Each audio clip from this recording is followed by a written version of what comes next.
na ducha nieczystego. Jednym słowem rzucili na Chrystusa oszczerstwo, że jest opętany.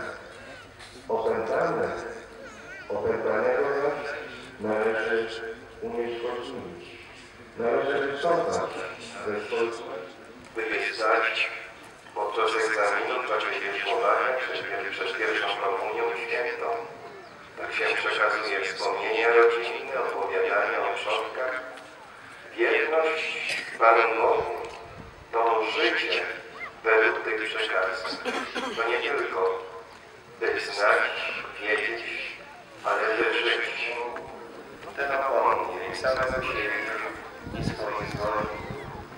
Kto dokonuje przetargów między Bogiem a pieniędzmi, ten jest uczniem szkoły Judasza, a wierność jest jego pierwszym i głównym drogiem.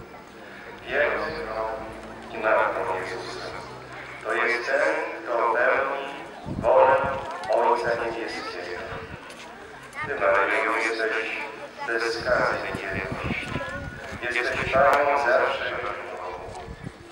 Przychodzimy Panu